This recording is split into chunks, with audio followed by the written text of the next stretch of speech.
After Esther was crowned queen, the palace seemed calm.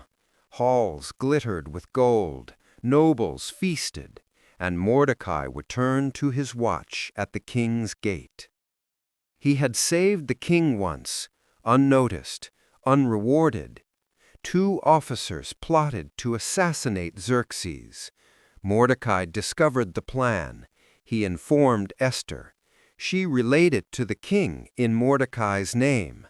The king was saved, but Mordecai received no reward, no recognition, no glory. And into that silence stepped Haman, a man whose heart was poised for vengeance. King Xerxes elevated Haman above all the princes. Every official bowed to him, except Mordecai. Haman expected obedience, but Mordecai refused. He would bow to the king, but not to Haman. Word reached Haman quickly. At first, a minor insult, but day after day, Mordecai remained standing, unmoved, unyielding, and the bloodline inside Haman stirred. Haman was not simply ambitious. He was an Agagite, a descendant of King Agag, the royal line of the Amalekites. Centuries ago, the Amalekites had attacked Israel. They struck the weak, the elderly, the helpless. Generations of hatred lived in his ancestry. And now a Jew stood in defiance. This was no longer a personal insult. It was history mocking him. Ancient revenge alive in the form of one man refusing to kneel. Haman's rage burned hotter than pride alone. It became a consuming fire. He decided that punishing Mordecai alone was not enough. If he could not crush Mordecai, he would destroy the entire Jewish people. He turned to the the lot, to select the perfect day for genocide. But the held deeper meaning. It was not just chance, it was a spiritual declaration. Haman believed destiny bowed to him, but the God of Israel had already written the outcome, unseen. Haman approached King Xerxes. "There is a certain people," he said, "scattered across your provinces. Their laws are different. They do not obey your commands.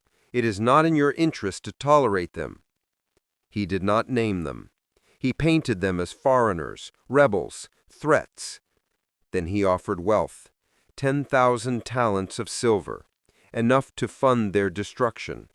And the king gave Haman his signet ring, the symbol of life and death.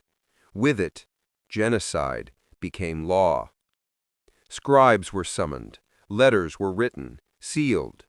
Riders mounted horses. Across the empire, from India to Kush, a decree arrived.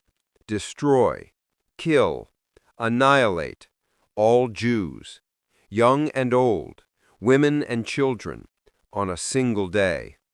The city of Susa trembled. Families wept. Children clung to parents. The elderly shook with fear. Haman sat beside the king, drinking. To him, this was strategy, revenge, justice. But Haman did not see the irony. The man he hated had once saved the king, unseen, unsung, and now stood in the path of annihilation.